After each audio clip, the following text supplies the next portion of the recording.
مخکې له دې چې ویډیو ته لاړ شو له تاسو څخه هیله کوم چې زموږ یوټیوب چینل سبسکرایب کړئ ځکه چې د فیسبوک پیجونه او لایفونه همیشه رپورټ کیږي نو د سبسکرایب کولو لپاره به لومړی راشئ دا سره بټنه سبسکرایب به کلیک کړئ له هغه وروسته به د بیل نشان کلیک کړئ یا د زنګ نشان بیا به آل یا ټول CIA روزل شوي ملیشو د خوست د سپرۍ ولسوالۍ وحشت بم تاسو لیدلی وي چې دغه مزدور غلام او د CIA روزل شوي ملیشو کوم رقم وحشت وکړه بیا به مو د رسنیو خاموشیم په هغه باندې لیدلی وي او زابل روزګان هلمند او قندهار کې هغه وحشتونه چې دوی کړي دي نه یې کور پریښی نه یې کلی پریښی نه یې جومات پریښی نه یې ودونه پریښي دي نه یې د عامو خلکو موټر پریښي دي نه یې د عامو خلکو بازارونه او کاروبارونه پریښي دي په دې خاطر باندې چې که یو بازار یو مکتب یو کلینیک د طالبانو په ساحه کې وي هغه د دوی دپاره نظامي هدف ده دا جرم ده چې دغه منطقه د طالب په لاس کې ده لیکن بلاعکس بیا د طالب نه ګیله کوي طالب دوی د موږ ته وښیي چې طالبانو په کوم مکتب باندې په کوم کلینیک باندې کوم عمل منفعه جای باندې چې دوی ترې استفاده کوي د دوی تر تسلط لاندې وي طالبانو د پې باندې حمله کړې وي پرون شپه په ننګرهار کې د دوی وحشت د دوی ظلم او بربریت هغه له خلکو نه پټ نه ده خو موږ افسوس دې ته راځي چې دغه مزدورې رسنۍ دغه بلواک او بېواکه رسنۍ دغه د غرب په ډالرو روزل شوي ژورنالستان وخت چې د غرب په ډالرو او د غرب په پوهنتون کې د غرب په انسټیټیوټ کې یو ژورنالست روزل کیږي هغه دومره بېزمیته دومره غیرته دومره بلواک او بېواکه وي چې خپل د افغانانو درد دنیا ته نشي ښودلی نو موږ به له هغه عسکرو نه له هغه اردو نه له هغه ملیشو نه له هغه پولیسو نه کومه تمه او توقع وکړو چې هغه د امریکا په ډالرو د امریکا په پیسو د امریکا په شتمني باندې غټ شوي وي د هغوی په انسټیټیوټ کې روزل شوي وي د هغوی په مرکزونو کې روزل شوي تربیه او تعلیم او تعلم همدغه امریکایانو همدغه اشغالګرو ورکړي له هغوی نه به بیا موږ څه ګیله وکړو وخت چې د دوی ژورنالستان د دوی په پوهنتونو کې روزل شوي ژورنالستان تش په نامه خبریالان دومره بې ضمیره دومره بې غیرته دومره بې پست انسانان وي چې هغه نشي کولی د یو افغان درد نړیوالو ته وښیي هغه نشي کولی چې یو حقیقت راپور جوړ کړي اکثره ژورنالستان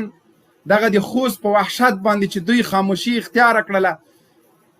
یګانی دلیل دا و چې موږ کمپاین عسکر مو نه پرېږدي وخت چې د کمپاین له عسکرو نه ته ژورنالست په کابل کې خوندي نه یې دغه مظلوم ملت به څنګه تی خندي دا خو ستا دنده ده که په هر قیمت باندې وي چې ته دغه وحشتونو باندې رڼا واچوې ته دغه وحشتونه بربنډ کې وخت چې دا نشي کولی بیا ته څنګه آزاده رسنۍ ته څنګه یو آزاد خبریال دا خو بیا نشي کېدلی که دا خو ته خو بیا آزاد نه شوې دا خو بیا مه وایه چې راپور زمونږ او قضاوت ستاسو قاري صاحب ته مې هغه نه ده لېږلی قاري صاحب ته لینک ولېږمه نو ملګرو تاسو لایو خپرونه د سره شیر کوئ قاري صاحب سعید خوستي ته لینک ورولېږه طبعا مشکلات دي خامخا موږ غوښتل چې خپل ټیم باندې خو بیا هم لایو خپرونه وکړه لږ ذره ستونزه وه د لایف هغه کې نورو ملګرو ته رسولو کې هغه ستونزه حل شوه تاسو همت وکئ تر څو د دغه مزدورو رسنیو خولې له خاورو نه ډکې کړو تر څو دغه د غرب روزل شوي رسنۍ د غرب روزل شوي خبریالان او ژورنالستان ډېر غټ غټ نومونه به وي د هر یو فیسبوک ته چې لاړ شي 15-16 لکه فالور به لري چې ورشي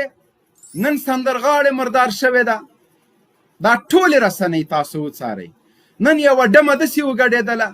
نن په پلانکي هېواد هندوستان کې یوه ډمه د 3 میاشتې پاسې ماشوم پیدا کیږي یا مثال واده یې وکړه مخکې له دې چې واده وکړي 15 ماشومان دي دا څه رقم عجیبه راپور ده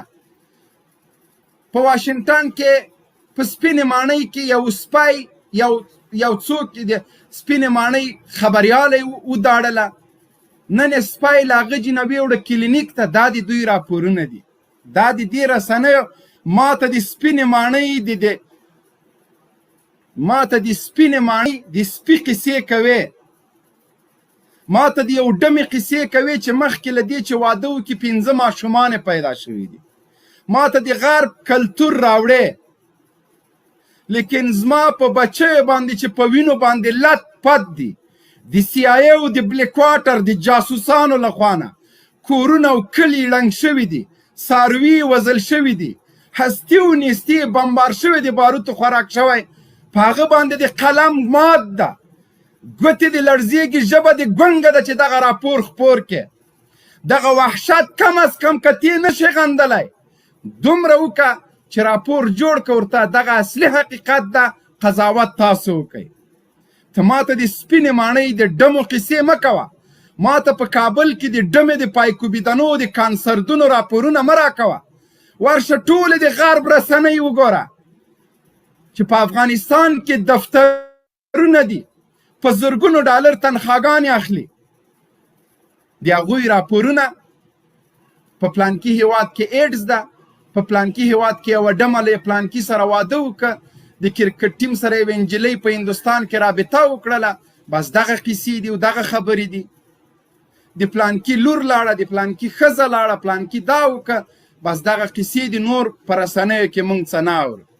طالب تروریست، طالب وحشتګر، طالب دهشتګر، طالب پنجابی، طالب غلام، طالب مزدور. یو څوک چې د طالبانو ویان ځان معرفي کوي، ملا دې ماته شه، 20 کاله معرفي کوي نه د طالب ویان دی وایه. یو څوک چې د طالبانو ویان ځان معرفي کوي، دا د رسنیو استقلال او ازادي ده. یو څوک داسې وایه چې د اتلانو، د امریکایانو ملا ماتونکو غازیانو، د دې عصر د امپراتورانو ویان خبرې کوي، ویان. یو څوک چې ناټو او امریکا یې دړې وړې کړله، د هغه ویان خبرې کوي. دا در سره څوک نه مني. اوس یو څوک چې د طالبانو ویان، نن هماغه طالب چې تا ورته دهشتګر، وحشتګر، تروریست، غلام، مزدور، پردی پال ویلې، هماغه طالب د دې عصر اتلان دي. ټوله نړۍ که کفري ده او که اسلامي ده سلامي ورته کوي، معزز او معظم مېلمانه دي. خامخا به په تا اور بلیږي که تا خپل بېطرفي ساتلی وای. مزدوره خبریاله نن به د دا حال نه و، او مزدوره جورنالیسته، او د غرب روزل شویه جورنالیسته. دغه وحشتونه به تر کله پورې ته له ملت نه پټوې؟ بیا د دوی روزل شوي ګوډاګیانو او مزدورانو ته چې وایي دلته خو پلانکي راپور نه ده ورکړی، پلانکي رسنۍ. په 2000 کې د ازادۍ راډیو یو خبریال